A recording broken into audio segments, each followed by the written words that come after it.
All right. Welcome to episode 272 of Artcasters. As usual, we'll make the rounds and kind of introduce ourselves and then get into the topic and introduce our guest and all that fun stuff. So since you're on my channel, you know where to find me. If you haven't yet, hit subscribe, hit the bell, do all that fun stuff. And that way you get notifications when we're about to go live on my channel for like a live stream or anything like that. And also that way you can follow my YouTube stuff. And then also make sure you pick up a copy of Two Stories. Book one, it's my comic about faith and mental illness that I handwrite, hand letter, and hand ink, and can now hand to you through Amazon. So if you haven't yet, pick it up. If you have picked it up and you have a friend who you think might be interested in it, pick it up for them. It's at like a reduced rate right now on Amazon. So, yeah. Scott, where can everybody find you? You can find my stuff at Serkworks.com. You can also find me on YouTube, where I've got a series on how to make comics. It's called Making Comics 101. And it basically a step-by-step free, I don't want to say tutorial, free course on how to make comics, everything from coming up with your idea all the way to printing and publishing and every step in between. It's about 72 episodes long, so if you got a lot of hours, a lot of free time, you can watch the whole thing, or you can just pick and choose which parts you want. If you want to learn about inking, you can check that out. If you want to learn about penciling or coloring or printing, any of those aspects, it kind of gives you the basics on all that stuff. So definitely check that out. And also, if I can remember, I'll put a link in the chat, but I just did a tutorial on how to design and create a comic strip. And I did that over at Design Cuts, who's one of my partners, where we sell some of my digital products and everything. So if you haven't seen that, if you want to, you can go check that out. So I'll try to find that link and post it in the chat right now. Awesome. That's exciting. And those are good resources, you guys, and completely free. And like a lot of it's very valuable information. So yeah, go check that out. All right. Now let me introduce our guest. I'm really excited to have him on because I met Nathan back when I was working on my graduate degree. And so there was like this little tight-knit crew of people who would hang out at Cal State Long Beach at the top floor of the FA4 building in these like studio spaces and just pull crazy all-nighters and drink tons of coffee and question our own existence. If anybody's gone through a graduate program, it's like it gets really intense. But we built really cool work, and he was always working on something where I would look at it and be like, how did he come up with that color palette? Like just the craziest use of colors. And also we bonded because we were like kind of the comics guys in our program. and so we always felt like everybody's doing fine art and paintings and all this stuff, and it's great to do, but it's like we both had that like just that comic bug where we had to kind of work on comic related stuff.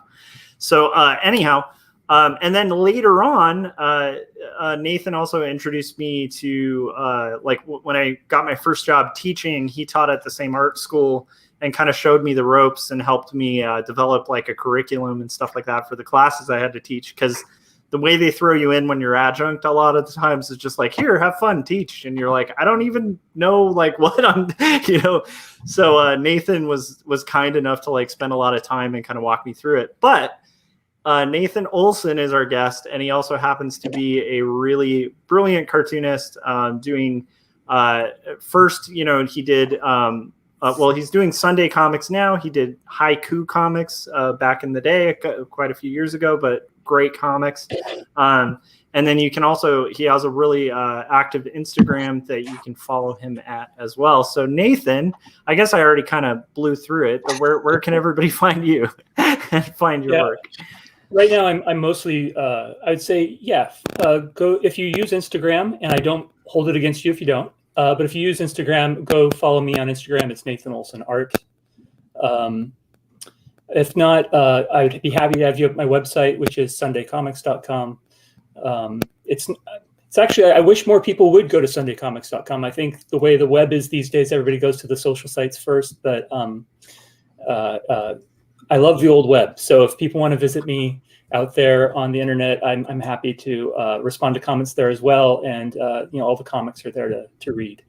I'm also on Facebook. It's Nathan Olsen Art there as well. So if you want to like my Facebook page, I don't spend as much time there, but it's there if you are a Facebook person.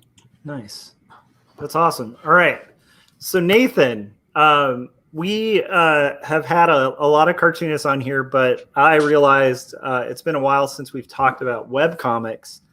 And I just thought you would be a perfect person to talk about webcomics because you're navigating kind of this new space that's happening with webcomics. And have navigated it kind of in the older space as well. Yeah. And so I thought you could really address first off, what got you into making webcomics would be a good one. Maybe give a little bit of your history and stuff first, and then maybe we can get into a little bit of things you've learned about making webcomics and stuff along the way. So, okay. Yeah. So I suppose, what got me into it was kind of an accident. It's sort of an accident, but it's the way those things are. I grew up reading newspaper comics. I didn't have access to comic books. I didn't know, when you're a little kid, you don't know where to buy things, and there was no local comic book store. So I had seen people have other kids have comics, and I was like, well, those look kind of cool, but I didn't know where you got those. So the Sunday comics, and I read those like people read the financial page. I would go through and read every single one of them, And I started cutting them out. I put them up on my walls. I'd make my mom buy the LA Times so that I could read Calvin and Hobbes on Sundays. That was really what got me at first into comics. That and Mad Magazine, because they sold that at the grocery store. So I could get Mad Magazine and I could read the newspaper comics. Because I'm old, there was no internet. There was no other way to find this stuff back then. So that was sort of in my DNA anyway, the idea of serialized comics. So it was just this oddball, off-the-wall thing where my brother, he got into writing little haikus. And he was, I think, influenced by about 10 years ago, there was a book that came out of zombie haikus that kind of became popular. And so he was writing his own little horror-themed haikus. And he sent me one and he said, hey, do you want to try turning that into a comic strip? And I was like, we weren't thinking about doing it ongoing. It was just sort of I'll just take this one little thing and somehow make that a comic. And it was really hard because I don't know. I actually think it's a great challenge for anybody. Pick a haiku that you haven't written, so you don't know anything about it, and try to make a comic out of it. And then try to make it funny. It's really, really difficult. It's not as hard to make it not funny. It can be really fun, but you just have to be creative because you have to take this imagery that you're getting out of a poem and figure out how to translate that into something that makes sense as a narrative, as pictures.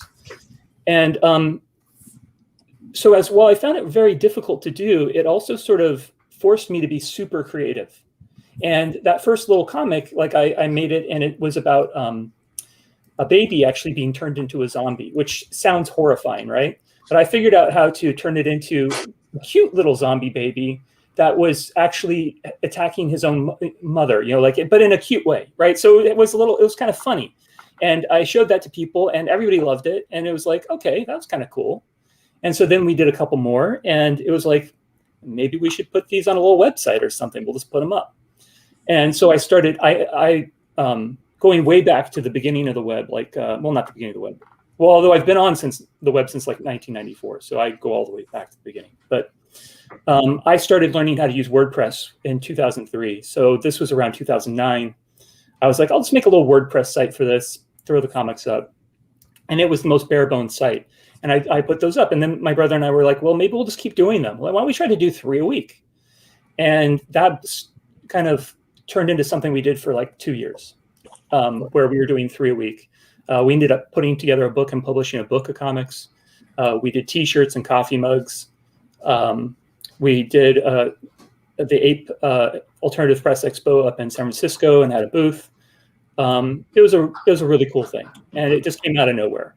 But again, it sort of made sense because I grew up reading newspaper comics, so that was just sort of something that was. I had spent so many years reading regular comic books, I'd sort of forgotten about that, but it's just always been a part of part of me. So that's how that started.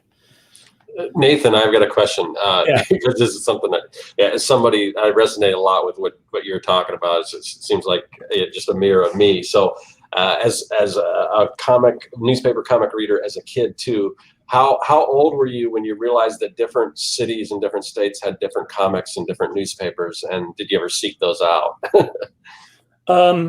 No, the big one. Well, so our local paper was the Press Telegram. I'm from Long Beach, and so for a while only had those comics. And the other city for me was the LA Times. Mm-hmm. And then I think when I was a little older, I discovered what was that called? The free LA Weekly. Because they would have like Matt Groening, Mm-hmm. Life in Hell. Yeah, Life in Hell. Yeah. Which I actually got to meet him once at Heidi Ho Comics up in Santa Monica, where he was signing Life in Hell books, and he actually sketched mine and stuff. So Awesome. that was really cool. It's a great comic shop too, by the way. Yeah. My dad lived in Santa Monica, so when I would visit my dad, we'd go to Heidi Ho every time. It was awesome. just down. It was like maybe 8 blocks from where he lived. So we would go over there, and we'd go to the library, because the library's like down the street from that, and then we'd go to Heidi Ho Comics. So rad. Spend your dough at Heidi Ho. That's your little slogan. But yeah, so yeah, those were really the only ones I knew about. I never really branched out further into search out other newspapers. Really, I think occasionally, because relatives knew I liked newspaper comics, they would send me, like if they were wrapping a gift, they'd wrap it into their comic section or something like that. But yeah, it got to a point when I was a kid that my walls were covered so much with comic strips that it was like wallpaper. I mean, literally floor to ceiling, just comic strips. That's awesome. That makes so much sense. I mean, I do remember as a kid, there was the Wizard, not like a little bit older of a kid, but there was the Wizard guides that would come out, magazines. Yeah. Mm-hmm. And I remember doing clippings from those, and then from the previews catalogs that I'd pick up at comic shops, and like plastered my walls in those too. So yeah, I relate to that a lot. And Calvin and Hobbes was probably like my first comic that I read that I just like resonated with me. Like I remember ordering it was like Sunday Funnies or something through the Scholastic catalog, and just being like, oh man, this is like a different thing, like it just, like as a kid, you can't really explain like, well, the art's better, and it's the writing's better. It's more creative. It's more innovative. It's less like formulaic, but it's like, as a kid, you just kind of know that instinctually. I don't know. It's good is good, right? Yeah. I remember reading comics before Calvin and Hobbes premiered, at least in my paper, and it was just like, oh man, I didn't know you could do this in what's reserved for 4 panels on the daily. It was just amazing. Yeah. Yeah, it was certainly one that you'd talk about. You would talk about Calvin and Hobbes with people. But I was like, my first one was probably because, again, when you're a kid, I loved Garfield, Yeah. I cringe at that a little bit now, but I have to own, I loved Garfield, I bought all those, I'd buy the collections because I could find those at bookstores, and I thought he was hilarious. I thought that, Odie getting kicked off the table, the love of lasagna, it was all just amazing to me when I was a little kid. And I would, read Bloom County and understand none of it. Me too. Political references, and I'm like, I have no idea what that means, but Bill the Cat looks hilarious. Yeah. I couldn't get into Doonesbury, but I definitely. I would try. I'd read it. Yeah. That was LA Times, though, I think. So I didn't have to do it very often, but I'd read Kathy. I was like, I don't know, or and there's Ziggy. All of those. It's like, I think this is supposed to be funny. Okay, you just kind of. I just must not be getting it. Because you're a kid, so you just assume you're the one who's not understanding. When I get a little older, I'll get Ziggy eventually. I love it. Philip was just saying in the chats, I loved Garfield when it first came out, and then Gary was just saying all he cared about was Calvin and Hobbes and the Far Side, and then Peanuts. Far Side, yeah. And then regarding the whole different papers thing, Gary was saying, I have to admit, it never occurred to me until I was a legal adult. I'm kind of in the same boat. It took me a long. I think it might have been like college where I'm like, oh, it was a whole industry. Well, yeah, 'cause I remember going on trips to California and getting a newspaper there and just like, what? These are different. You know, some of them, obviously the big ones were the same. They all had peanuts. They pretty much all had Calvin and Hobbes, but there are some different ones in there. I love that. And then there's some people who were just blessed with like these weird alt weeklies and comics that we probably still to this day haven't heard of, you know, but were probably pretty amazing. Cool. So like, so that gets you into webcomics and you just kind of almost like stumble in with it and almost like for fun. And I think that's such a, well, I mean, know, go ahead. I was just going to say, you know what was going on at the time. I mean, we both had ridiculous schedules with the grad program because that's what I was doing. And somehow I was managing still to do 3 comic strips every week on top of that. And I honestly don't know how I did that. Yeah. You know, like I remember, like I know I did it. And I remember like I used to even print them out and I'd put them on my desk. Like somehow it was giving me credit for, even though it had nothing to do with my grad work, I'd keep it, I just throw them onto my studio desk. Like, okay, there's another one of those. But yeah, I don't know how I did all that. Yeah, it's weird thinking back to those times in grad school, like the amount of workload we were all juggling. It's kind of a weird mystery how one gets through all that. Well, that's cool. So that's haiku. That gets us to haiku comics. Yeah. So then what did you notice, like, I guess before we get into Sunday comics, like, what did you notice at that time about webcomics? Like, did you learn any lessons while doing it about it that were helpful for you, you know, along the way? Because I'm imagining, you know, it might have evolved from just like a simple WordPress, like throw it up kind of thing. You know, like you said, you kind of grew it to have merch and stuff like that. So like, how did you kind of handle it? Like in the sense of, were you just throwing them up? Did you find like certain avenues for promotion for those comics at the time? Yeah. So yeah, my memory isn't the best, so I'll tell you what I can remember. It was certainly, yeah, it was sort of, one part of it is similar to what I do now, which is like, it's sort of this philosophy of you just keep kicking the ball down the road, right? So every week you're juggling doing the comics along with trying to do all the other things that you have on your list of things you want to do. So whether that's like, oh, maybe we could have a coffee cup or something, you know, and then you have to do that research of not only what vendor you're going to use and all of that, but then what's the design, and oh, I have to draw that and all of that stuff, you know? So there's those kinds of tasks. And then it's like, yeah, how do you get people to even know about your comic? And how do you find ways to advertise? And back then, a lot of that is changed so radically from what it was to what it is now. So like, you know, because again, the old web was the web. So there was no, I mean, I don't even know if you could have a Facebook page yet, you know, in 2009. I don't know when they introduced those.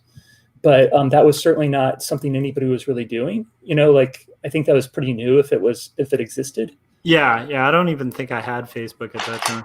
So really, I think the biggest thing you wanted to do to get people onto people's radars, you wanted them to go to your website, and you wanted to make sure you had an RSS feed, because a lot of people used RSS feeds to track all of the different websites that they were following. So the big one on that was Google Reader, which I use Google Reader. It was amazing. So I was able to I was reading like maybe 30, 40 webcomics a week, because you could just go into your little Google Reader window and you'd see who had a new comic and just go down the list and read them all. And Google killed that like in like 2014, 2015. And that really, I think, changed the web a lot. Because I think a lot of people were managing all the websites they wanted to see through an RSS feed. And that's just kind of gone away. But that was a big component of it. In terms of getting the word out, there were like, at the time, there were like lists that you could get your website put on. So there was like webcomic lists that would have websites alphabetized. So there'd be like 10,000 different webcomics on this list, and you could have yours listed on it. And so that would give you some linking. You could advertise. So, you know, you could either just do straight up like Google advertising, but I think there might have been some advertising channels that were sort of geared towards webcomics. Or Like Project Wonderful is one I That's remember. right. I Yeah. used Project Wonderful. Yeah, I did. Yeah, from that time. I don't think they exist anymore. I don't think. Stumbled Upon was big. So Yeah. if you could get your comics up on Stumbled Upon, then that could bring in a lot of traffic, because that was, for anybody who hasn't even heard of that anymore, that was a way that somebody could, say, stumble a website, and it basically would take them to a random website based on stuff that they like. And so they would just, it was a way to just endlessly go through the web and just see what was out there. And we got a lot of traffic through Stumbled Upon sometimes. It depended. And there was other, I think Dig was a thing back then. Mm-hmm. Reddit wasn't really a thing back then. Facebook, I think, was helpful a little bit. Like, I think because you could put stuff on your wall, and I think, your friends and family could share stuff around a little bit, but it wasn't the way it is now. It was some of the things I remember about that. Yeah, that sounds about right. That's pretty true, and it was interesting because there were certain aggregation sites in that area you're describing. So that's about when I was doing shirts, there's also like there's one I remember called Notcot, which I think is still around, and there was those kinds of sites where like they would actually curate the best of the web. Yeah, like there was that poster one. Oh my God, Posters, I think it was called. Yeah. Some of those kinds of sites. There was a lot of curated websites where they curate content.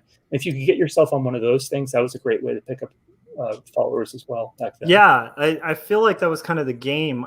Laughing Squid too, like just different aggregators, like who I think are still around, but I just don't know if they weld the power they had at that time. But yeah, it was interesting because if you got on one of those, it would just kind of spread to all of them very quickly. It's a different game nowadays. That's very interesting. Okay, so flash forward to Sunday Comics. What sort of happened between Haiku and Sunday Comics, and what motivated you to start up Sunday Comics? And then we can get into some of that. It was the in between time is it's almost like I'll just give the abridged version. I taught for a while like you did. I actually ended up leaving teaching about the same time you did. I was supposed to take that class that you were teaching, but I ended up leaving then at the same, pretty much right before that semester started. I ended up going back into where I'd started my career, which was graphic design and art direction in advertising. Mm-hmm. And I worked for an agency in downtown LA, and got to work on a lot of cool projects for some really cool brands. Like I was doing stuff for Disney and for Hasbro and NBC, and some boring clients as well, an energy company and Avery Dennison, which, isn't super exciting, but, got to do a lot of different kinds of stuff, and some really cool projects. And I learned a ton doing that. It was sort of like a master's degree in a way. And there was basically a path laid out for me, both at that agency and I got another offer as well, where basically right now I could be a creative director somewhere, basically. Mm-hmm. And that would be my career. I'd just be doing that. Mm-hmm. And I had to really think about it for a long time, because I had always thought about taking even that job as a way to eventually circle back around to doing comics and doing art and having that be my career path. And, advertising is related, and doing art direction and photo shoots and all that kind of stuff and sketching things out for other people to draw, that's all related, but it's not the same. And it's, you're helping somebody sell a product. So I had to really think a lot about that. And it was a really hard decision to make. But what I was just like, 8-year-old me is going to be really disappointed if I don't try this. I'd never fully been able to invest in it, because Haiku Comics was done at a time when I was getting through grad school, which made money really tight at the time, because, it's hard to work a lot when you're going through grad school, and then you're trying to do a webcomic, and then to, do a lot of freelance on top of that. That's really difficult. There was the teaching was really a strange thing, because I would get slammed some semesters. Like I taught 18 units one semester, mm-hmm. which is, I don't even think they're really allowed to do that, but that happened. Yeah. I'm not surprised that it happened though. Yeah. No, I mean, So I could never put together a schedule that would work for me in the past. So I was just like, I would really like to give it a shot at really trying to build up an art career. I've never really been in a place where I could do that. And I felt like I talked to my wife about it. I felt like I could do that. And so that's what I've been doing. And the weird thing was it had been so long. Because, it's like since I got out of grad school, it's been 10 years. Yeah. In between time, there was a lot of years where I didn't draw very much. So it sort of was like starting over. And in a way that was really amazing because I kind of started looking fundamentally at how I was approaching everything, how I drew, what I even thought I knew about anything. And I just started because I had picked up all of these other new skills through, teaching and through being in advertising and stuff, I was able to look at everything like through fresh eyes. And I've just been totally trying to rebuild something that seems like it's going to be able to be better for me, more holistic and successful, and truer to that vision that I always had of who I wanted to be as a cartoonist. Yeah. That's the one job title I've always wanted to have is cartoonist. Yeah. So, that's the one that impresses me, not some of these others. So that's what I've really been working towards with Sunday Comics. That's really well put. And I relate to that so much. It's like, I currently work as an art director and like, I kind of enjoy it because it's not a big ad firm. And so that's one of the things I enjoy about it because in general, it's like way less overtime than that position usually allows. Yeah, that was part of it. Yeah. And so it's like, for me, the reason I kind of keep that gig, I enjoy the work, but it's also that it doesn't kind of infringe on my time to make comics in my life outside of that. So it's like a bit of a commute, but it's worth it currently for me because I get to get pages done. Mm-hmm.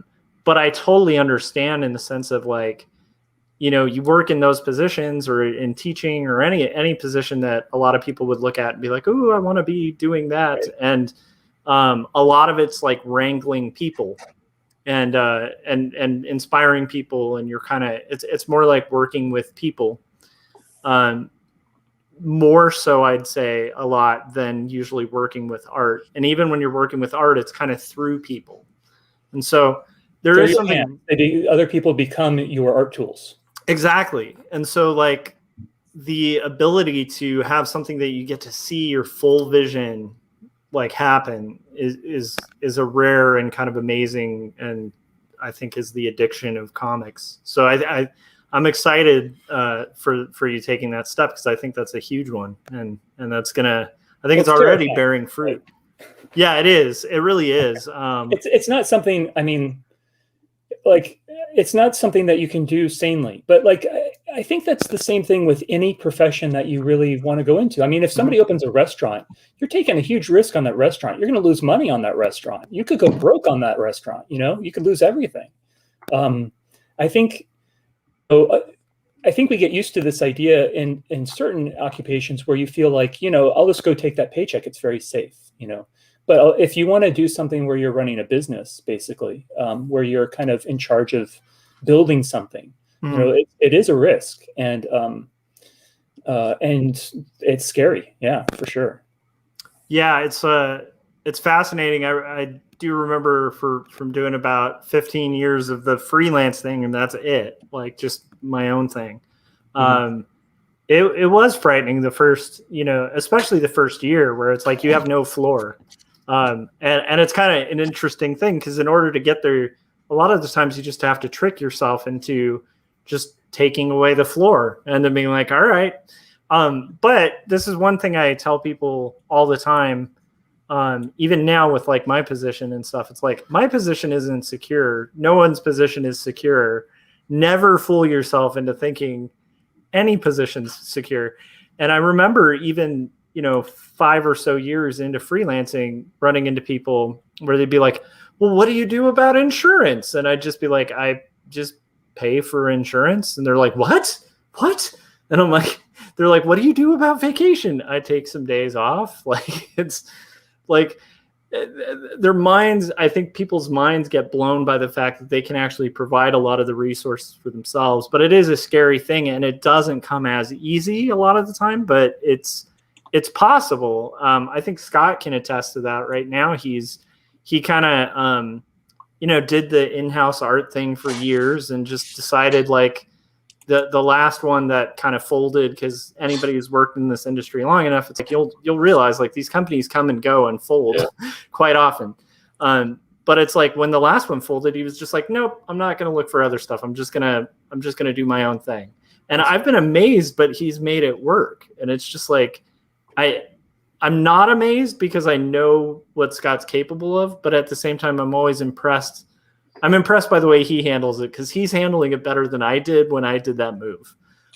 When I did that move the first year, I was freaked. Oh, it's not that I wasn't freaked, but it's kind of like, at least if I'm working for myself, I have no one else to blame. If I don't have money coming in or whatever. Whereas before, you put your heart and soul into these companies, and then it's just like, well, the bottom line says we can't keep you on, or the whole company's going under, or whatever, and you can only do that so many times before you're like, okay, what is the whole reason behind this idea of job security, and why don't I just do what I want to do? So even if I'm not making as much as I used to, but that's all right, because I'm enjoying myself. So. Well, and the thing is, like, we're artists, and like, it's so easy. It's so easy for us to get lost in commerce and like kind of forget the art part of it. And when you remember it, it's like this singing, like that's in your soul, that like that's what you should be doing. And I think, like, I know that's corny and kind of frilly to talk about, but it's like, I really do think if you're an artist and you're not kind of chasing that thing, like for me, it's doing these really unprofitable auto-bio comics, and like, if I'm not doing that, like, I literally lose a part of myself. Like I've gone a couple years without doing that. And it was like, it literally, when I came back to doing it, it was like breathing again, I don't know if that's what this scenario was like for you to kind of get back into the drawing and stuff, but like, I mean, that sounds pretty amazing. Well, yeah, I mean, going along with what you're saying, and I don't say this to be gatekeeping in any way, because people find their path how they find their path. But for me, I remember the moment when I was like, oh, I'm going to draw. Like, it happened to me in school, and it just something unlocked to my brain where I was like, oh, I could do that. Mm-hmm. And that just started, I was like 11 years old.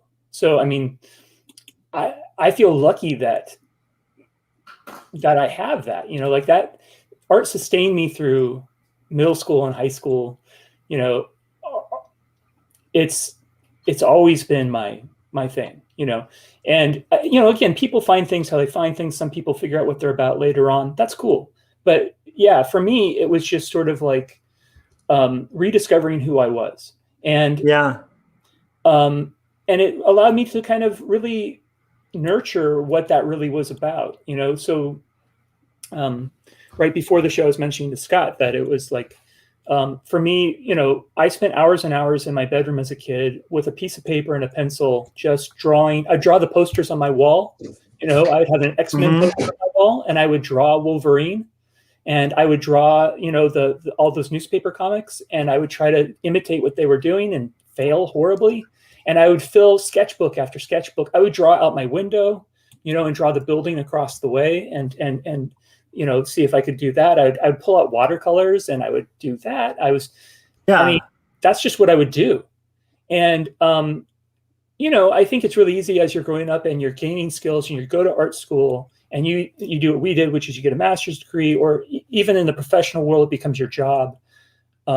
It's easy to kind of lose that sort of what it really is about art that, is really feeds who you are, So, yeah. Yeah, it was an opportunity for me to kind of go back and look at that again and kind of try to find the fun in making art again. So that's really been a big part of my exploration with Sunday Comics.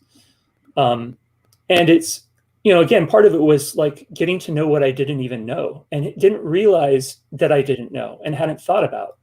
Like one of the big things I've been talking about with people when I bring it up is like, I'd never really thought about how big of a mountain it is to climb to be a cartoonist.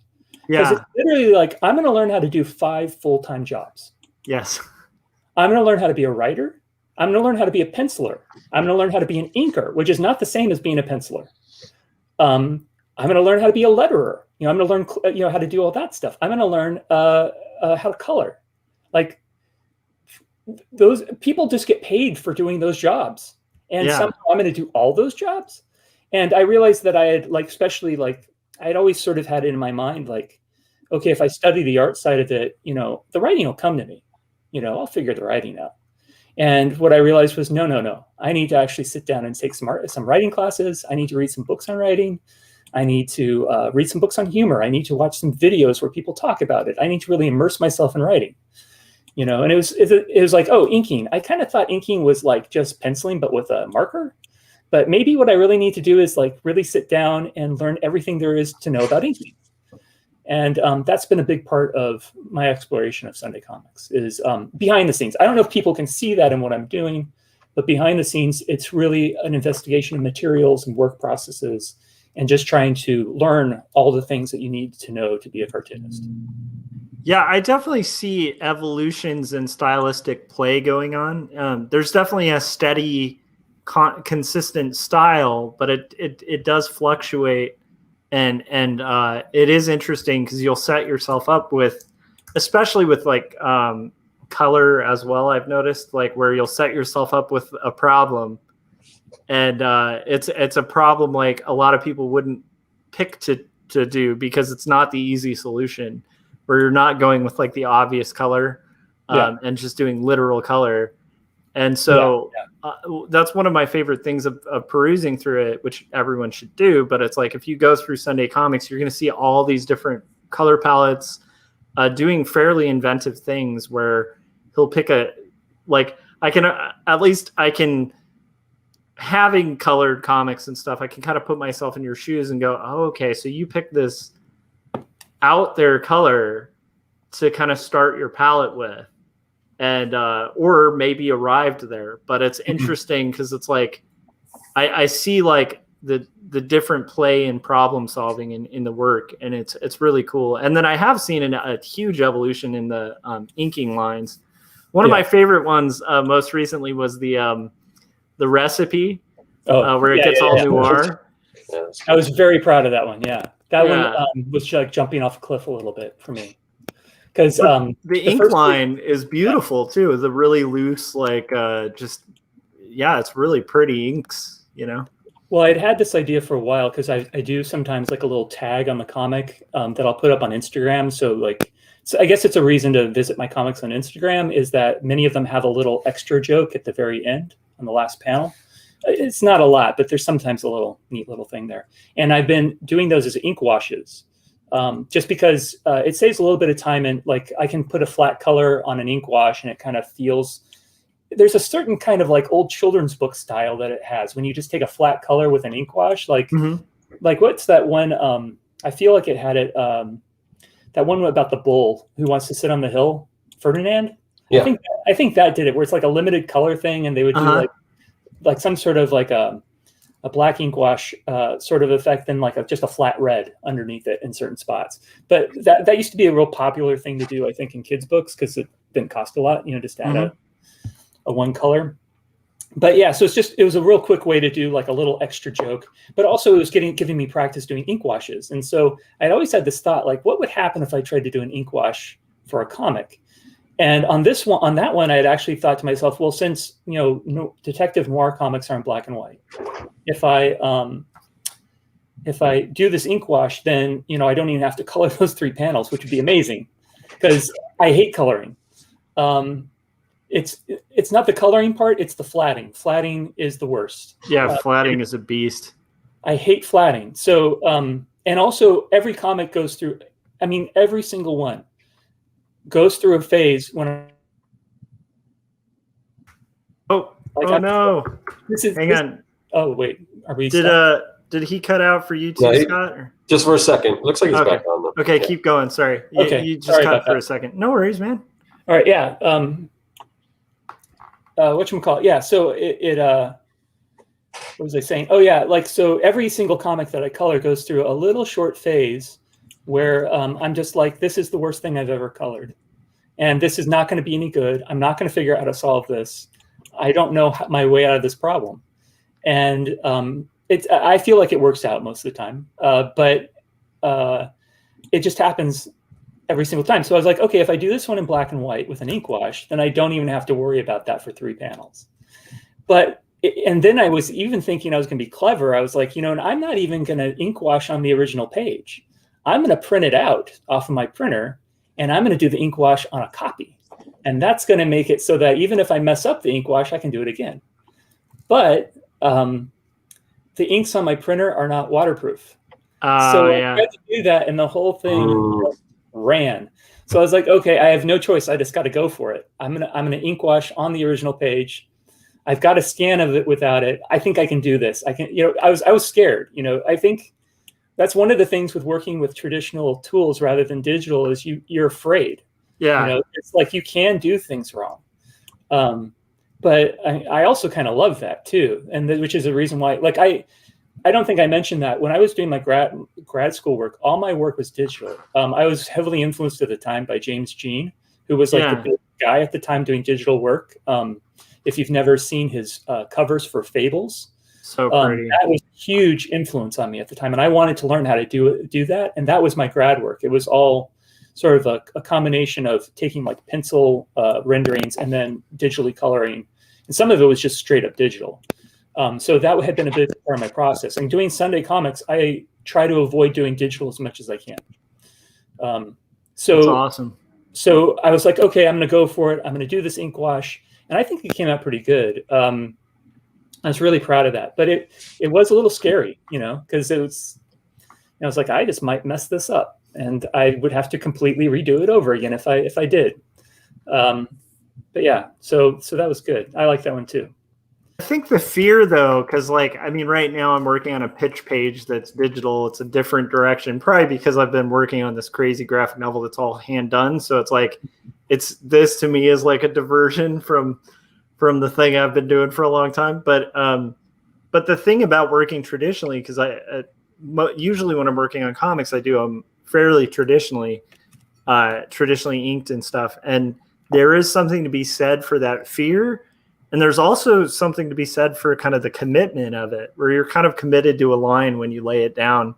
So in a weird way, it's like, while you get afraid, you also kind of, I don't know, Nathan, did you ever have Yuji as a teacher? I didn't. Okay. Well, anyhow, you used to have the saying of like, be bold. So when you're painting, if you're like kind of tightened up and stuff, he'd just walk behind you and be like, be bold. And that's how I feel inking, where it's like, you kind of have to be a little bold with it because you're committed. And there is something great about that I think makes my work better than when I work digitally. Because when I work digitally, I can kind of undo and refine and stuff like that. So I almost feel like when you're working digitally, you almost have to psych yourself out to feel like you're working traditionally. Yeah, I think that's what happened to me, really. Like, I think because I went down that digital path and kind of really pursued that, it kind of took me away from a lot of the things that I'd always loved about art. One of my earliest influences, who I was like, I want to be like this person, was Edward Gorey. When I was an undergrad, I was doing everything pen and ink, and I was really into just black and white work. I didn't even really like color. And I think that was partially because I didn't understand color at all. So since I didn't know it, it's like, oh, I don't like that. But I just really loved, that, and also Shel Silverstein, those kinds of guys, like, were like, oh, I could be like that. I could do that. I like that. I like seeing the expressiveness of those lines and working just in black and white. And, when I went into digital, I think I gradually started to lose that joy because you can just undo everything, and nothing's quite as natural. You're always, I mean, I haven't tried an iPad Pro and Procreate, which I think gives you a lot more of a direct feedback response where you're kind of, and it emulates, traditional tools a little bit better than say working in Photoshop. But just the idea that you're always trying to copy a traditional work in the end, it's there's something kind of sterile about that. And I'm not saying, again, people create amazing digital work. There's things you can do with digital that you can't do with just paper and a pen. But for me, as the creator, as the person who has to go through the process again and again and again, I just find it a lot more satisfying to work with paper. Yeah. 100%. It's not a hard and fast rule for me. If something like I cannot, maybe someday I'll be good enough to be able to letter by hand. I am not that good. So I letter digitally, but with I do it with, it's like hand lettering digitally. I'll use the Wacom tablet and I letter it all, but that allows me to kind of have training wheels a little bit. And I feel like I'm able to get a pretty good result that way. But if I were just using a crow quill, like a, what is it, like the C5 or the B5 or whatever, speedball nib, I've tried it. It just doesn't come out great for me. I don't have the skills for that. So I will do that on the computer. And obviously, if I can get to a place where I could color traditionally, I would do it. I'm not sure exactly how to do that, and it would certainly change the way things look. But I'm not opposed to that either. Yeah. I love that though. I think I'm in a similar boat where it's like I don't shy away from working digitally if the need arises, or if there's like a stylistic look that I'm going for that requires digital. But for especially for my big personal project, it's like it. The other thing is comics are a huge investment for a very, very small return a lot of the time. So it's like if you're gonna invest, and you're gonna spend the time, like why not put your guns in it and just make it the coolest thing you can make? Because otherwise, it's the likelihood of it getting a return is still slim anyway. So at least you'll get that return of being like, hey, this is something I'm really proud of, And I will say, like, something about doing it traditionally too, just kind of gels it all together. And I would also say shows in your work where it's like you can see those little ink, like it's like there's errors that aren't errors, but they're just it's the human hand in it that you can feel, and it's like I like that. So, that's another thing. I don't know how many people watch this who are like starting out or what have you, but one thing I wrestled with for years was what style even meant, and the way I think of it now is that style is your handwriting. You have a way that you write letters of the alphabet to write out paragraphs and words on a notepad. That's your handwriting. It's just the natural things that you do. And that's the same thing what style becomes. It just becomes the way you move a pencil across the page, and it's not any certain type of a mark. It's just what you naturally are inclined to do. And I think you see those things a little bit more and are less inclined to like fix them in the moment like you would be with digital. Like I just kept finding myself with digital, and maybe it's also because I'm a little OCD. You Command Z, it's like Command Z, Command Z. I don't see you doing that so much, but for me, it was like Command Z all the time until I got the perfect line. And it gets you some really slick looking work, but like it's not fun. And now I will say that inking is my favorite part of the process. I love inking more than anything else. It is the fun part of the week. When I get to inking, it's like, okay, I'm going on the roller coaster now, and I get to pull out all the fun toys, and this is going to be the best part of this whole process. That is my concepting is a lot of brain work. Figuring out the pacing is a lot of brain work. Writing's a lot of brain work. Inking is just fun. I love inking. I adore that you said that. Scott and I have talked about that a lot. Where it's like right now with two stories, it's like I'm at the stage of like rough layouts, and I'm doing tighter rough layouts, but they're like a mix between thumbnails and rough pencils for the pages, just to kind of map it out, work out the sequences and the paneling. that's a beast.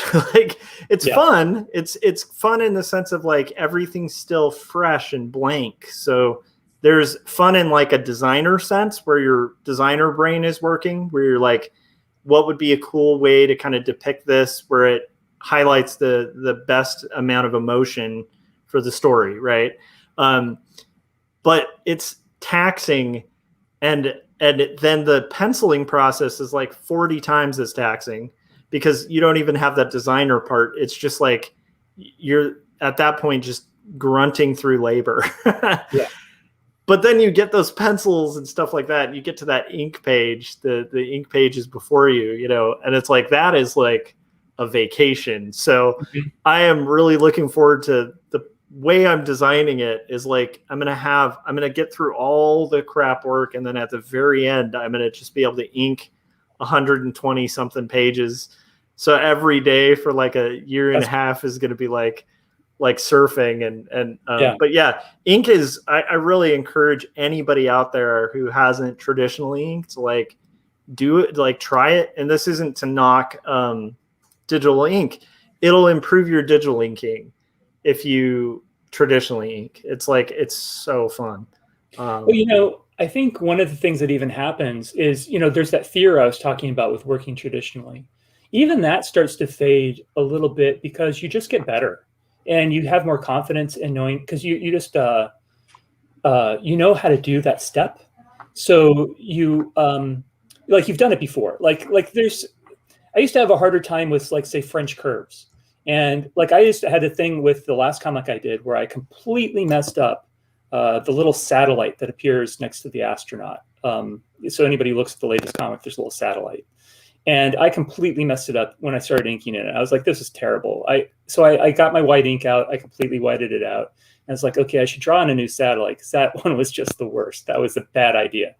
And I was like, you know what? I think I know what I did wrong. I think I know how to fix it. If I just grab this French curve here and this little pen, I think I could just ink it in.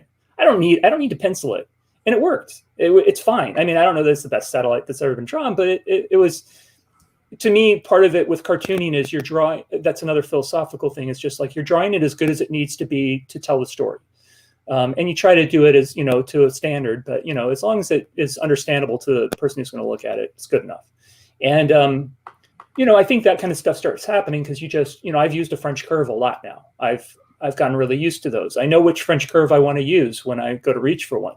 I used to look at those French curves and go like, I don't know which one. There's 8 of these. What am I supposed to? I don't know which one to use.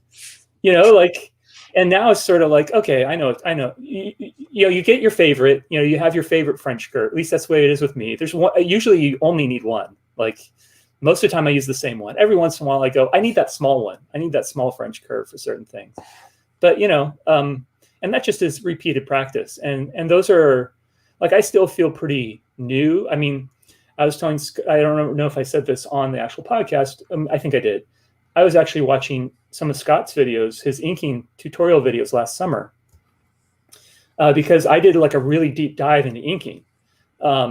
During COVID, I was too frazzled to know how to do comics, to write. I didn't know what to do. So I was like, okay, I'm just going to do practice every day. So I spent like 2 months just inking. And I was printing out blue lines of other comic book artists' work, and I was inking over those. And this is what I think the trick is. Don't print out penciled pages, print out inked pages. Because what you want to learn is what those guys were doing. What were their tricks? Yep. So you go and look at, you know, who inked Kirby, and you go, how did they get those curves to be so smooth? And then you pull out your French curve, and you see it matches up exactly with that curve, and you go, they used that. They used that French curve. That's interesting because that's kind of how I taught myself to ink, but not because I made that connection that it makes sense to ink over actual inks. But what, you know, when I was teaching myself how to ink, there was, again, no internet, so I couldn't come across blue line pages or anything like that. So I just took comic book pages and blew them up on a Xerox machine to like 11 by 17 with the colors, not even black and white with the colors. And I just found the lines, and I put a sheet of not acetone, but like a vellum over it, like translucent. Acetate. Yeah, well, yeah, acetate, but like semi-opaque. Not It so wasn't like shiny and yeah, it was like a sort of a milky white kind of see-through. I forgot what it was, or like tracing paper you could do too, but it's a little more durable than that. And just go over that and practice with my brushes and tried the crow quill. I never quite mastered the crow quill, but so I tend to use a brush. But yeah, that's how I taught myself how to ink. And then tip of the hat to you, Nathan, for doing crow quill, man. Well, just to go back to that point real quick, then I'll mention crow quills. But like, so what my recommendation is, because this was really exciting to me, is now you can download inked line art of anybody you like, and you can print it out. And if you don't even have a large format printer, you can like say print it like half of it. Like you don't print it on your 8.5 by 11, print half of it, and just try inking over that. But the other cool thing is now with all these YouTube videos, a lot of those inkers have channels. So you can actually watch them ink. You can see how they do it. Then you can take that inked page and see if you can do it the way they do it. And I think of it as almost like skateboard practice. Right? Yeah. Like when you're learning how to skateboard, you eat it a lot. It takes you like 200 times to land a trick once, right? So you start inking that thing and it's going to be a mess because you're going to mess up so many times. But each time you got to remember that you're trying to land the trick. So you just keep going back to, I'm going to get it right this time. And every line, you just keep inking it until you figure out how you can get the line to look like what's on that page. And I just found that I did like 20 of those. Like I spent like a month and a half. I'd do one a day. And some of those took a little long. Like I did an Arthur Adams page. That took forever. Yeah. But like I was trying all kinds of styles. I did Arthur Adams. I did a Kirby. I forget who. Somebody who has a lot of work out there. I'm terrible with names. I'm not gonna. Anyway, I tried a lot of different artists, and that really made a big difference. And the other things I did was, again, because I was sort of investigating things like I was starting over, I was like, well, what nibs do I know? And I'm like, I know I have the 102, the Hunt 102, the Speedball 102. And I know that I have a couple of these like, chisel nibs, the C5, C6 and the Bs and stuff. I'm like, but I don't know anything about any other nibs. So I'm like, what would it cost me just to buy all the nibs? So I got on Dick Blick and I bought all the nibs. It cost like $20. I just bought all the nibs. And those showed up. And I went through them and I just started trying all the nibs. And most of them were terrible. I got a couple lines out of them. I was like, oh, that's never going to work. But, I've now tried that nib. And so I just tried all the nibs. And then that is just such a brilliant recommendation. And I have never tried that, actually, to just buy all the nibs. That's smart. Well, I think what we all do is we look at the artists we like and we look at their recommendations. We ask them questions. What do you use? And they all give their answers. And it's like, oh, I want to draw like them. So I'm going to buy the tools they use, and they've figured it out. So I'm going to learn it that way. But there's something to just being playful and just trying all the tools. And it doesn't actually cost that much money to do it, So after I did those nibs, then somehow I got onto Japanese nibs. And so then I was like, okay, I'm going to buy the G nib. And I'm going to buy the mapping nib and the, what's the other one? The school nib. Let's see what those are like. And I fell in love with the G nib. If I hadn't done that, I never would have found the G nib. And then since then, I've seen lots of different comic book artists talk about the G nib and talk about how much they love it. But that was just a totally random thing. And then even more recently, this was just a few weeks ago, I realized different companies make G nibs. They're all different. So now I'm trying all the different G nibs because there's Nico, there's Deleter. The other one is a Taka. I don't know the rest of the name. It's a longer name. But there's a bunch of different G nibs brands, and they all have different characteristics. They're all just a little bit different. They look the same, but like the metal's a little bit more pliable. So they're just a little different than the way they work. And in fact, one of the new ones that I got, I actually like more than I was using. I think Deleter was the first one, and it sometimes would just. I love that nib, but sometimes it would just actually dump ink on my page. Yeah. Drawing a line and suddenly there's just be a puddle. I'd be like, what is going on? So This one doesn't do that, and it still creates a really great line, and that's my favorite nib. But I never would have figured that out if I hadn't just tried a lot of nibs. Dude, that's really great advice, actually. I don't know, Scott, have you ever bought all the nibs? No, just the 102. I think is the only one I ever practiced with. I probably should get back in. Just I have this bag here, and it's just a big, huge. That's it. That's there it is on screen. Yeah, that's all the nibs. What's funny is the second you said it, I was like, that makes perfect sense because they're not like super expensive. That's not like trying all the brushes or something. Yeah. It's like that's pretty rad. I think I might have to explore that at some point. Yeah, and then like I said, the cool thing is you get to have a day where you sit down with all the nibs and just have fun. Just play around with nibs. Yep. Just try different marks, which you have to do anyway. When a lot of people when they're traditionally working, we have like a little test page that's right next to the page we're working on because, especially if you're going to try a different angle that you haven't tried before on your page, before screwing it up on your page, you kind of do a couple lines on your test sheet, and then you're like, okay, that's the thick and thin I need. That's the angle. And it's somewhat like Nathan was describing about skateboarding. It's almost like the one time you do like just a little test on a curb before you're going to do your hardcore, aim at it. Cause you're like, okay, that's the movement I need. And that's the thing I need. I love that. Yeah. The other kind of analogy I've been using lately is sports in that, like when you learn how to play a sport, which like, I don't have a ton of background in that. I mean, I try to exercise so that I don't, so I don't just fall over wheezing somewhere, because I'm just sitting around all the time. But in sports, you do drills. I was a little kid. I did soccer and a few other things, as a kid. And when you're on the team, you have to do drills. And so you learn, like I did in soccer, you have to learn how to kick the ball around cones, and then you have to learn how to I didn't play for that long, but you have to learn how to bounce it off the side of your foot, how to kick it in a straight line. There's all these different things you got to learn to do in the sport. And I feel like it's the same with anything in art, and inking especially is that way. Like there's a lot of different moves you need to learn to do. Inking isn't just one move. It's a lot of different moves. Like I think nibs are better at certain things. I think brushes are better at certain things. I think markers have their place. When to use a French curve or a ruler. And if you want to use a French curve instead of a ruler, because sometimes I think a nearly straight line is better than an actual straight line. All that stuff you kind of figure out for yourself as you're going. And sometimes you kind of get stuck on one thing because it's kind of like, again, going back to the sports thing. So you've done all those drills, you get to game time, and it all goes out of your brain. You don't remember anything except for maybe how to kick the ball straight. So that's all you do is you just kick the ball straight. But then as you play more, you go, oh yeah, I don't just kick the ball straight. I can bounce it off of my knee. That's right. And so then that drill suddenly becomes part of the playtime, right? And 100%.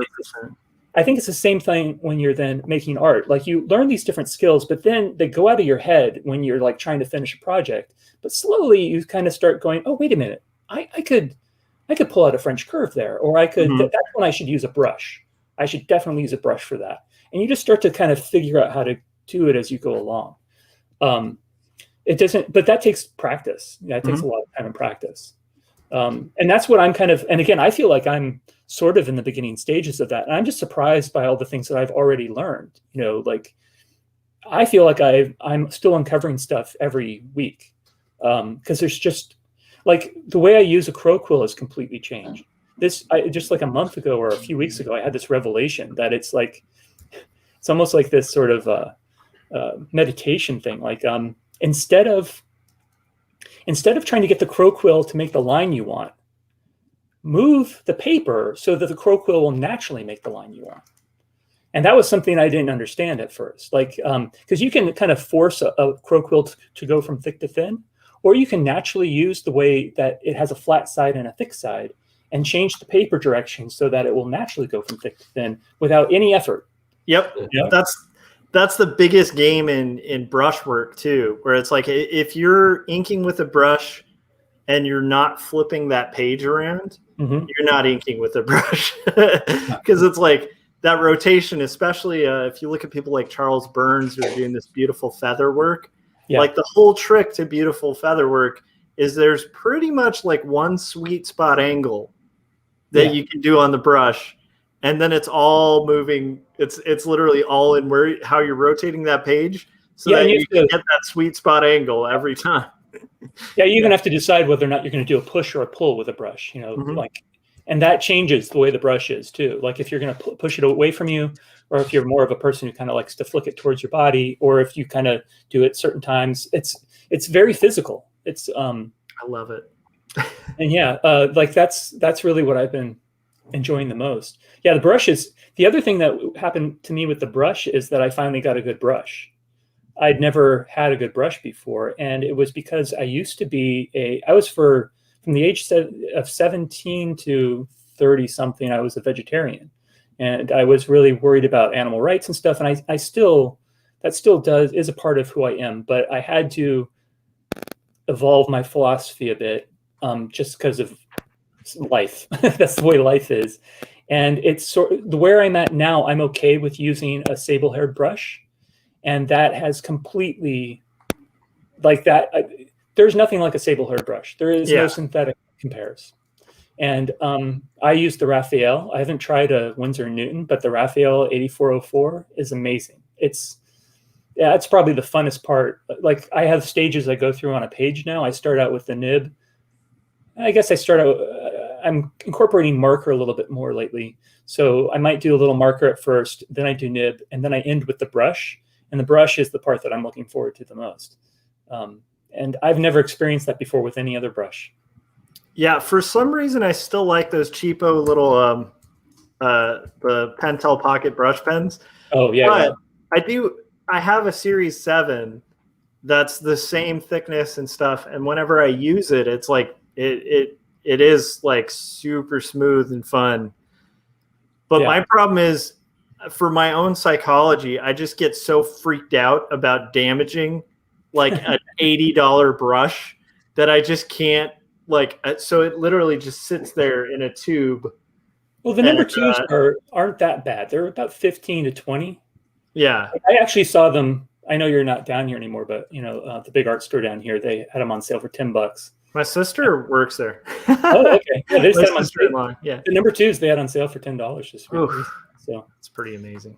Yeah. So, but they're going to die anyway. Like the ink's going to kill them eventually. So I know it's silly. It literally is silly, but psychologically for some reason. Well, let me frame it a different way. Like, you know, I know you already have the computer equipment, but when you think about all the money that you've put into computer equipment, and the fact that one brush for about 10 to 15 bucks would last you about a year, you know, and like how long it would take to equal the cost of, you know, all that computer equipment, like you could buy yourself a dozen of them, you know? Yeah. That's true. And then they wouldn't be precious anymore. You just have a bunch of them, and you could just enjoy that, you know? I've had that problem. I've had that problem too with art supplies, where they just feel precious and they feel like, oh no, I'm going to damage this. But you know, if things feel that way, and I understand why, because you know, money is real and it affects everyday life. But like, it really, again, you got to find ways to just be like, you know, these are the tools of your trade. You know, a carpenter needs a hammer and buys nails, and some of those supplies break sometimes. You have to replace them every once in a while. And it's just, you don't want a cheap hammer, you know? Yeah. That makes sense. I love it. And I love that viewpoint, and it makes me feel like I should pick up the Series 7 again. I don't know. I feel like we're not talking about webcomics, I realize. That's true. Sorry, I mean, this happens quite often on here. Sometimes we'll get on tangents about inking and stuff. But I am interested. But I was just going to say, in terms of webcomics, this is what I think about most of the time. This is my day. I just think about materials and tools. That's, you know, I'm thinking about the concept for the next comic, and working on that and all of that. But a lot of it is about thinking about how I'm going to do it. But this is a big part of webcomics for me. So anyway. So that's process. So let's get a little bit. Well, Scott, you had a question you were curious about, so I'm curious. Oh no, I mean, I was going to say that, you know, we geek out about inking and all the time, and we love it. But I also want to dive into Sunday Comics, because I mean, I've only went through a handful of them, and I was cracking up, and it's just brilliant. And just quickly going back to when we were talking about color, you're just doing some really interesting things with color, and it's funny because there's the idea that, you know, you have to learn the rules before you can break them. And I would almost always recommend, I mean, probably don't want to do a bunch of like colorful word balloons and things, but then you do it and I'm like, oh, this kind of works. So that's just something I would have advised against before. But if you know what you're doing, if there's a reason for it, and it works the way you do it, and I don't think I would have ever attempted that, but looking at your work, I'm like, God, those color word balloons with color type in them kind of works. Yeah, thank you. Yeah, no, you know, as you guys know, with this stuff, it's like, and it's nice. I am on social media. I do see some comments from people. I do get some feedback, but mostly I don't hear anything from anybody. So I have no idea if people, I mean, I have some followers, so I'm hoping that means that they're laughing at the work and that they think it's good. But like, it's really sort of like you just press send and it goes off into the void. And you're like, I guess these likes mean that people like there's a real person on the other end of this little heart that I'm getting. And that means something, right? Like, you hope. But so yeah, thank you. I appreciate hearing that, actually, from a human being. But yeah, you know, like, that's another one of those things where it's just like, you know, the more you do of this stuff, you know, like, you just hit upon things sometimes. And like, that was actually like a laziness thing, the word balloons at first, because since I letter digitally, I was trying to imitate you know, drawing a circle around the type, because the one thing I didn't want to do was use like a vector shape. I don't want things to feel mechanical. That's the reason why I also still hand letter, even though it's digitally. I'm using the Wacom pen, because I don't want to use a font.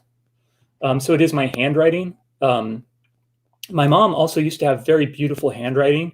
Like, she would make grocery lists that just looked like they were done by a calligrapher. So I think, I sort of feel like it's, in some ways, it's a connection to my family in a way, to try to do what I can't. I'm terrible at lettering, but whatever I can do, you know, I try to do that. So anyway, I was trying to imitate those word balloons, and it's just so hard to do, to make them really smooth, the way they should be, or at least intentionally rough. And so one day I don't know if I turned them off accidentally as a layer in Photoshop, but I was just like, you know, I could just do a white shape. That's a lot easier to paint in. I can just do like a white bubble with no line. I've seen comics with white bubbles with no lines, but then I was like, I have so little space. What if two bubbles have to overlap and they're both white? Well, that's a problem. What do I do? Because I kind of like the way this looks. And I was like, well, what if I made one of them a different color? And then I was like, well, that looks fun. That looks really, like, to me, it's like, that looks like a comic book, you know, like bright colors, kid-like, that looks like comics to me. So, and then I just started doing that, was doing all these colored balloons. And I was like, I think this also kind of like becomes part of like identifying my work. Yeah. Doing these colored balloons. I'm really afraid of ever trying to print that. Like, I know printers are better now, but like, if I ever try to do a collection, what that's going to come out. I do color in CMYK. So I hope it might be possible to print those balloons that way. I do have a plan B, where I'd convert them back, but it should work. You think so? Yeah, I think nowadays the only thing that sucks about CMYK and printing is like magenta. It is still a hard translation. You have a lot of magenta in your work, though. I do. Yeah, that's the one thing. And I was thinking of the word bubbles do use a little bit of that magenta, but you could also Pantone it too. So there's a possibility. There's a possibility that could happen. I feel like it's, again, you're kicking the ball down the road every week, and it's one problem at a time. So I would rather make the best, because that's another thing you can do as an artist, is get in your own head and make up rules to deal with future problems you don't have. Mm-hmm. So right now, that's a problem I don't have. So the problem I have right now is just how to make the best comic I can every week. So I don't care right now. It's just I'm putting this online. I want it to look at the best it can, and I'm having a lot of fun making colored word balloons. So I'm making. I love it. Yeah. I also think that's a great description of it, and I like the fact that you're still working in a format, like you still back planned it to the extent that you need to, which is like you're working in CMYK, so that, you know, with the thought that, hey, in the future, my future self's going to be high-fiving me for doing this in a format that would translate to print well, right? Mm-hmm. So that's about as much back planning as you can do in that kind of scenario. I think that's a great description of it too, because I feel the same way where I'm like, if I think about having to, like, the reality of having to do the labor to do a whole graphic novel again, I'll just get crippled with anxiety. But if I think about, like, okay, well, I need to get this stage of it done, and that's my job right now, you know, it suddenly becomes something you can bite off like little pieces of, and the next thing you know, you have a book. You know, it's kind of like, you're right, like, because if you get in that future problems mentality, it can really cripple artists. You know, I think what you're doing is brilliant and really fun.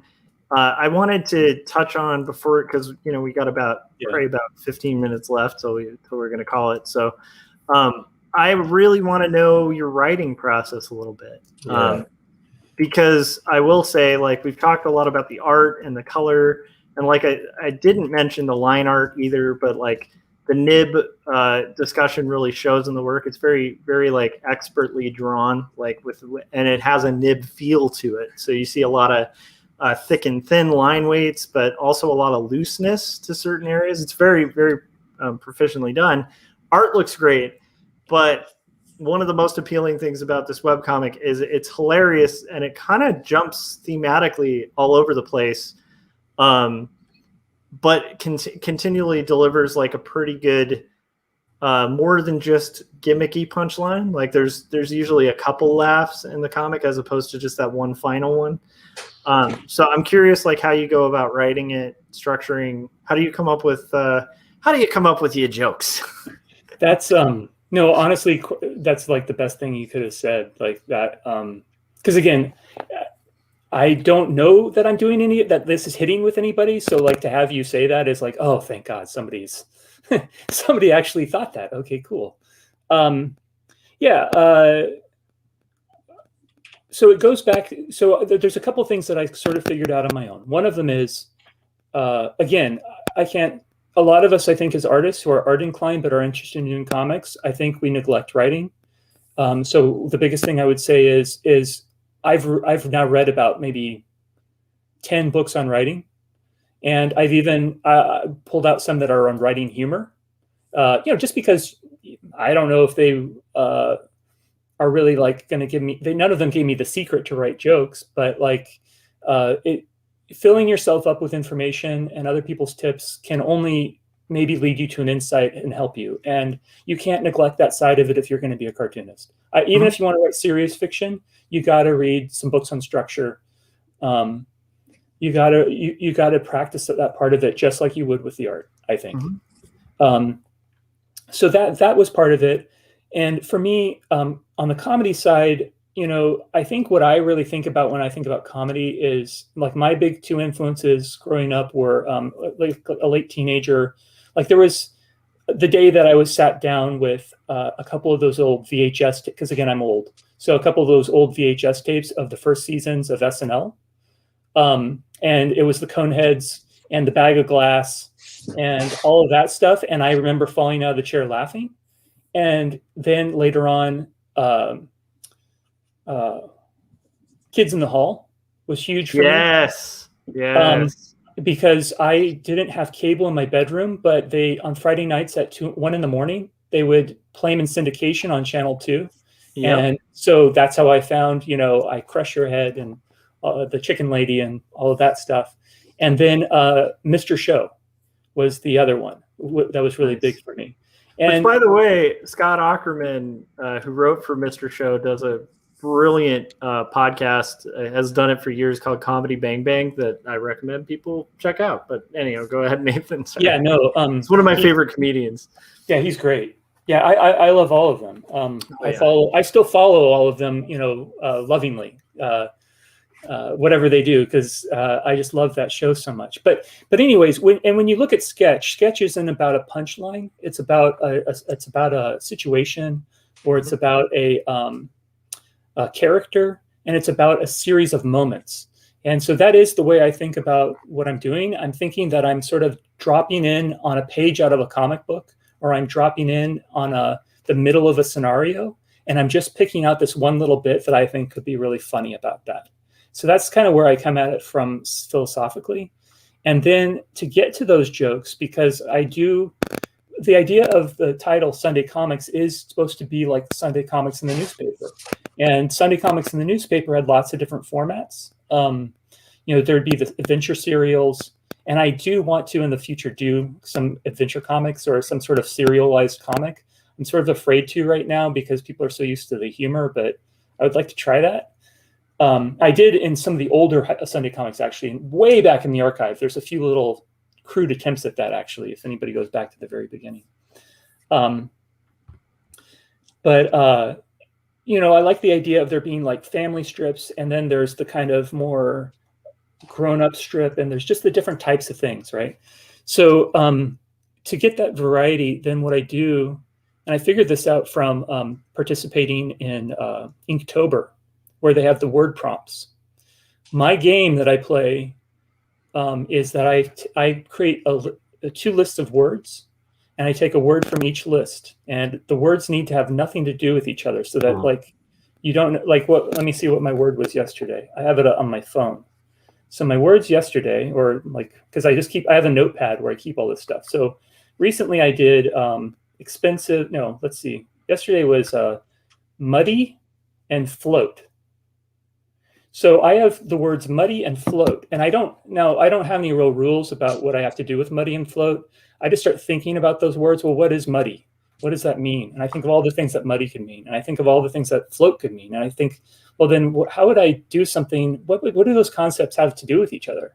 And they usually have nothing to do with each other. And I hate doing this every day, but I do it every day now. I make myself, when I walk my dog, we go out, and all I'm doing is thinking about what do these stupid words have to do with each other. And every idea I come up with, I put it on my phone.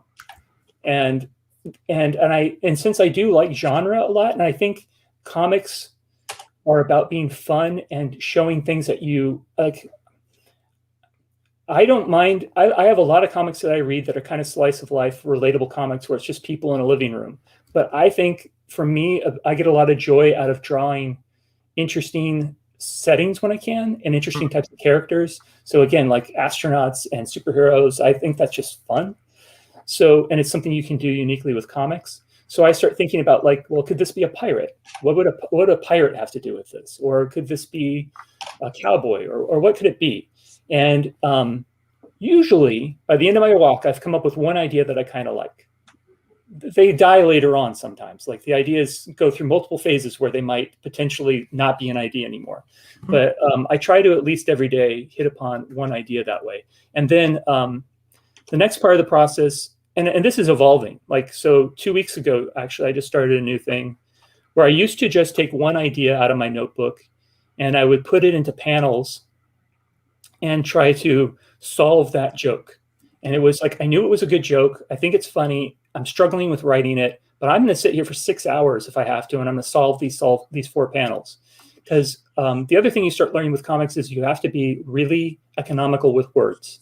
You get maybe 12 to 20 words a panel, and you got to figure out how to do it in the 12 to 20 words. And it's kind of like writing haikus. You got to get the right words.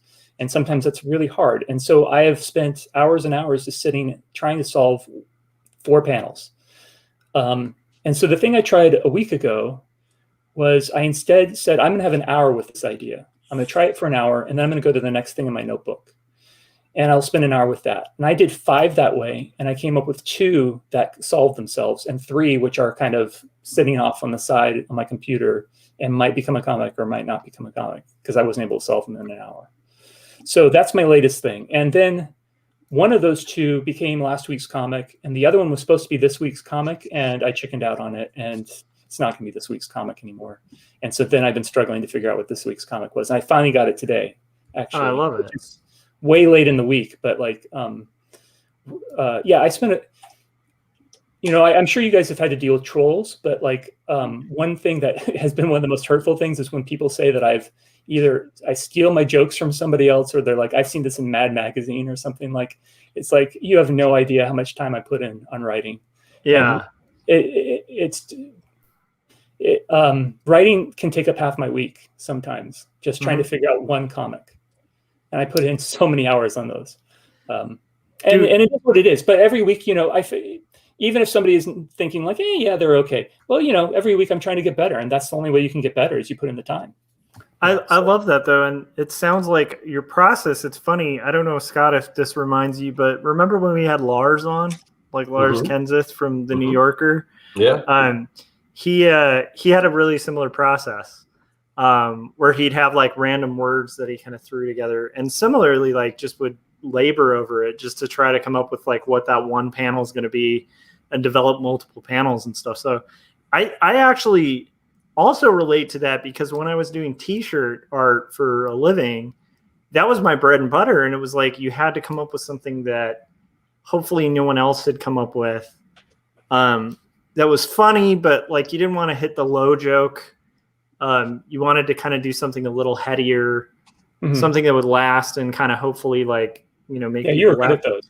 It was a beast though to come up with. Yeah. And like, so I remember the spaghetti at the wall moments. Like I had journals just full of like bad ideas. And similarly, like the word switching never worked for me for those, but I'm imagining if you're doing 3 panels, that would work. But I've mentioned this before on the show, whenever we have like a humor artist who's working in minimal strips, it scares me because I'm such a long-winded person. And then I also have dealt with like long form comics for so long.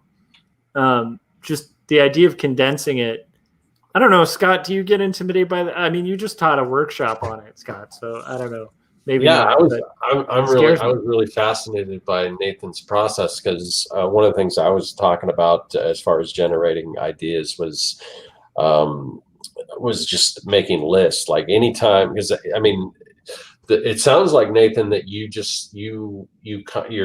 concentrate on, oh, I'm going to create a comic book. Now, what's the idea behind that comic book? And that would scare me, because I've just got, if I see something funny or whatever, I'll jot it down or whatever. And then I've got this list, and I'll just go through the list and like, oh, that's a funny pun or whatever. Not that I don't do a lot of humor comics right now, but when I was doing it, this is mostly for like either t-shirt designs or anything like that, or, you know, so any kind of gag like that, I would just write an idea down, and then I just go through my list and like, oh, maybe I could do something with that. But you know, like, so, and this is probably something that has been done. I may have seen it before somewhere subconsciously, but the sample that I did was, you know, I was talking about, oh, well, what am I going to make a comic strip about? I don't know. Well, why don't I make a comic strip about trying to come up with an idea for a comic strip? So I basically did this cartoon version of me, and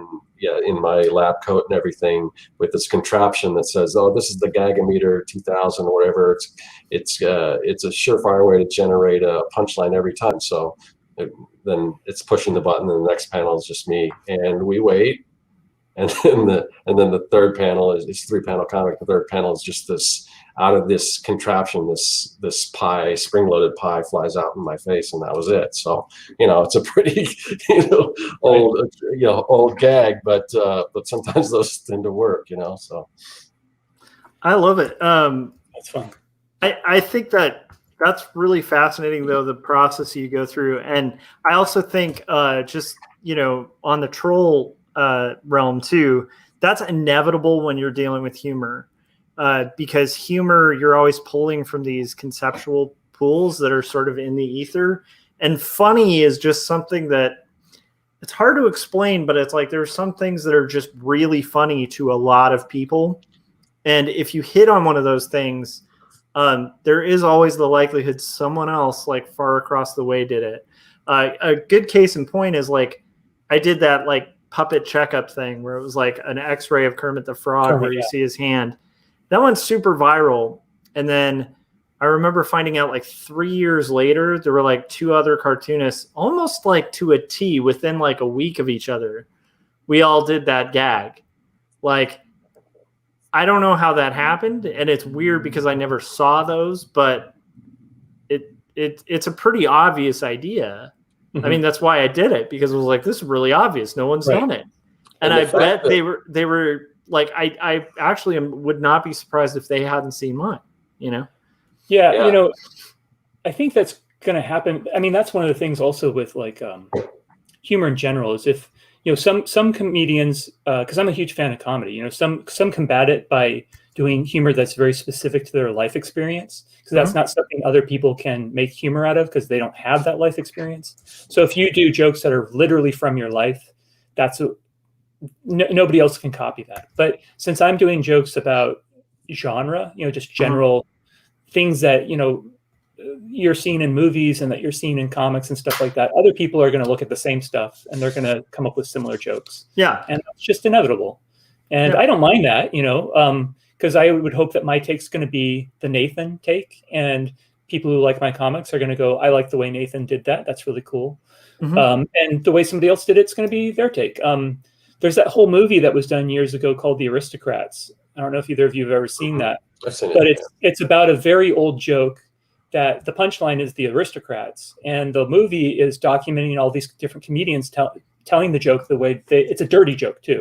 So they're telling it how they would do the aristocrats, and it's this joke that's known for being done behind the scenes. Comedians tell it to other comedians, and they did a whole thing about it. And you know, I think that's the idea, right? Like you kind of make it your own thing. But it's still really weird to have people, you know, kind of break down this thing that you've spent so much time on and kind of try to dismiss it as like, oh, you're just copying somebody else, as if, because I feel like even in the art that I'm doing, I would hope that people would see that there's a lot of effort going into that. That this isn't just me, you know, like scribbling something really fast and throwing it online or something where I was like, oh, I'm stealing this joke and I'm going to draw this thing really fast. Like there's time being put in there. So like, I would hope that they would understand that that's happening with the writing as well. Yeah, I think that's inevitable with creativity online. I mean, Scott, you know, will get comments where people will be like, stop rambling, dude, or something. And it's like, but he makes these really highly edited, like crazy awesome resources for people that are free. Like, what's the complaint there? Like, it's free, awesome content. And yet there's still people who are like, meh. And I've only barely scratched the surface of it. I do remember when my first comic went out, I got a brutal review of Numb. And I was like, you know, in my 20s at the time. It was my first comic and I had spent a year on it, you know, 24-page comic.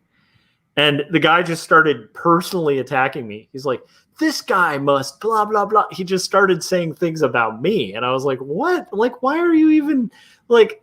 It stopped from being about the work and just a personal attack. But like having people dissect or like troll is really just, it's disheartening when you've spent so much time on it. Yeah, my favorite response to that when people, they will make a nasty YouTube comment or whatever, is just like, oh, I'm sorry you didn't like the video. I'm happy to refund your money back. Oh, wait. and hopefully they get it like, oh yeah, this is free, why am I complaining? But the one you know, we didn't talk really about, and I know we probably have to wrap up, but the how marketing has changed recently. I mean, one of the things I've had to deal with now in the new universe of marketing a webcomic is Reddit. And Reddit is the most brutal platform to post work on that exists, because it can 1 week turn you into a hero where you think that you walk on water, and the next week it just will destroy you. They will just rip you apart. And that has been a real, I almost can't even use Reddit. I can't use Reddit to promote. I mean, and I've gotten some good results off Reddit. I had a comic that made the front page of Reddit. The Flash one, right? That was yeah. And well, it wasn't the Flash, but it was a parody of the Flash, and it was very fast running superheroes. Yes. Yeah. Very good bit. very good bit. Well, and that was one of those things where, like, because I think I'm probably the least confident about the writing. When I was finishing that comic, I had this pit in my stomach where I was thinking to myself, this is the worst thing I've ever done. Why am I even why am I up late at night right now trying to finish this comic when it is the worst comic I've ever made?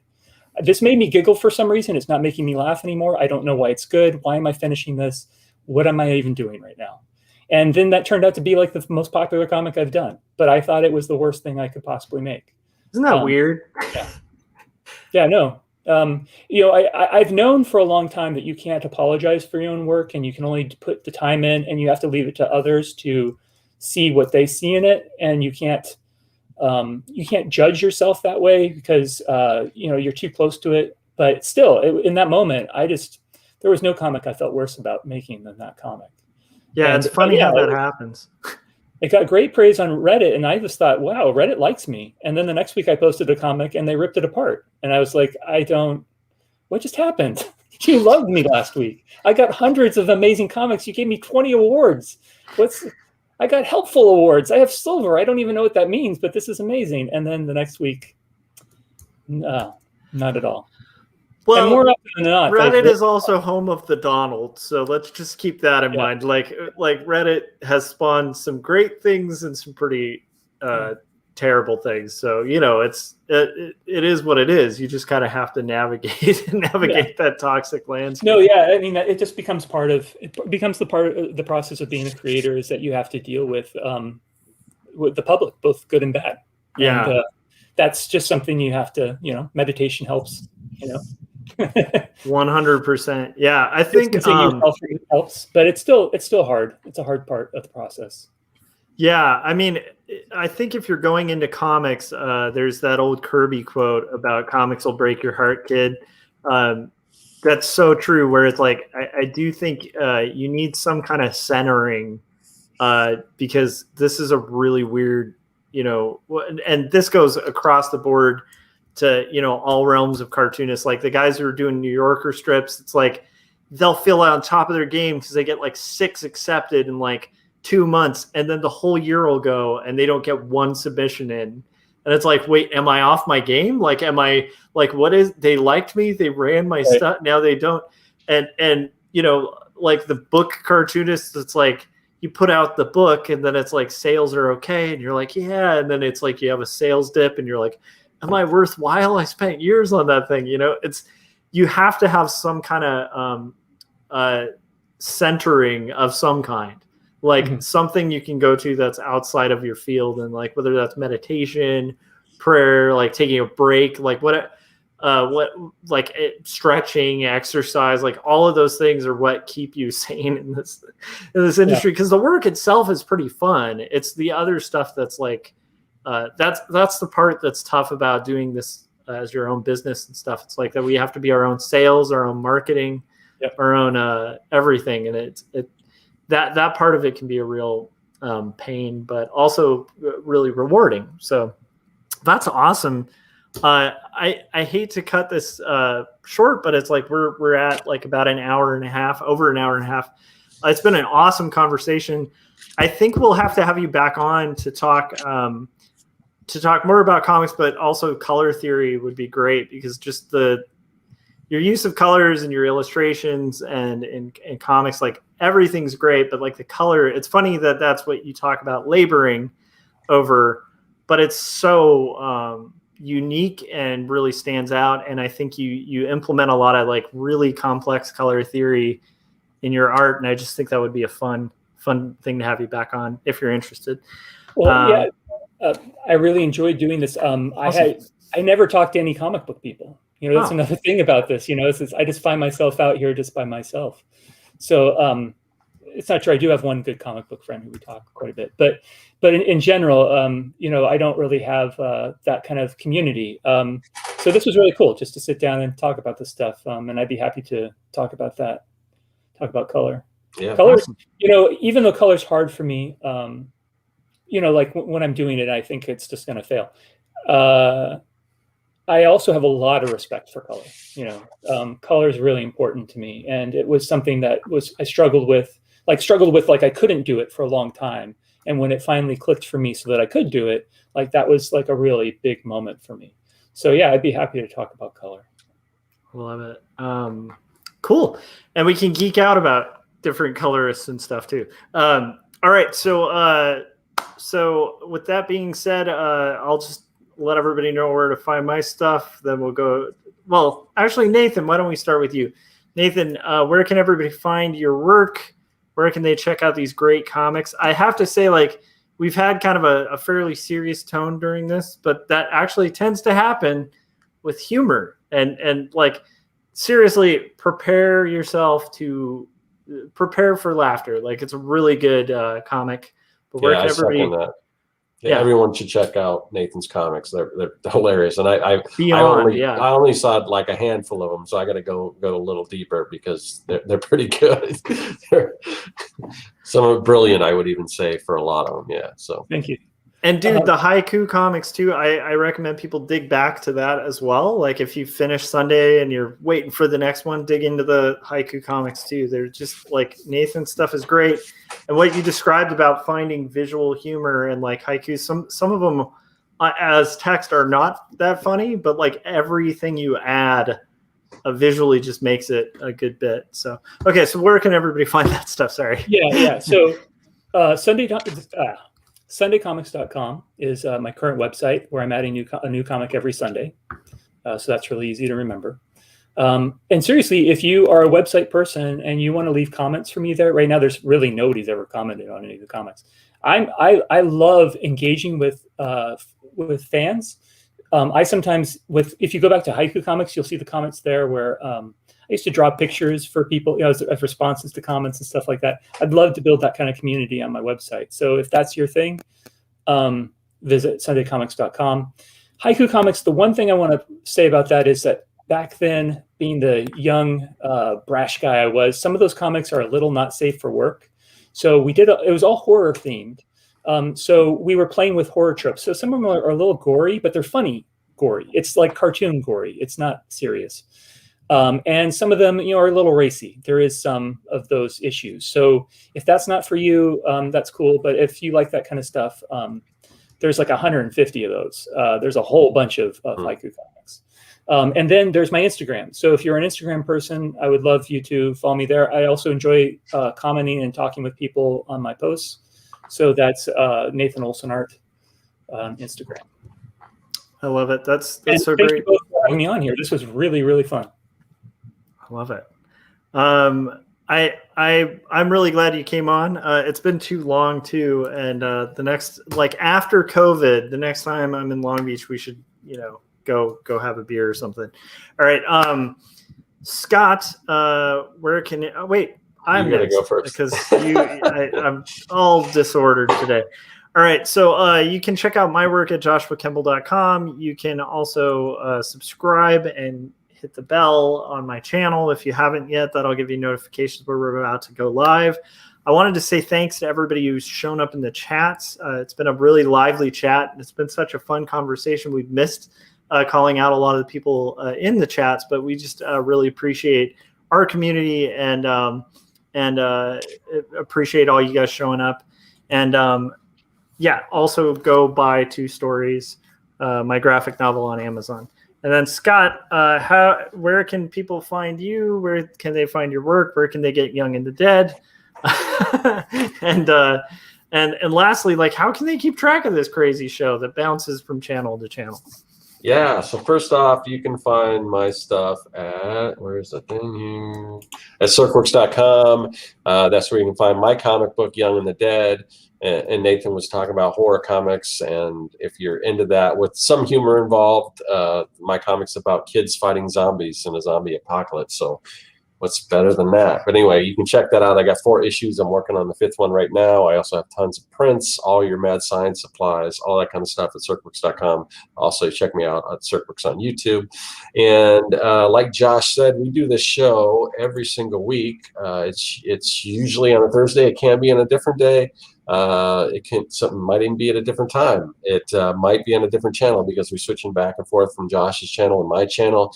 So I know that sounds a little confusing, but if you don't want to be confused, all you have to do is subscribe to our mailing list. So about 30 minutes at least before we go live, we'll send out just a newsletter, and you know, we don't spam you or anything. That's all we use it for, and just to let you know when the episode is, who our guest is, because we've got a rotating roster of guests.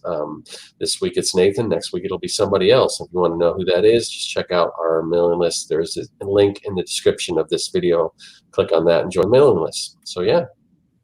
Awesome. And just thanks again, Nathan, for being on it. It's been a pleasure. And we will see you guys next week. Thanks, chat.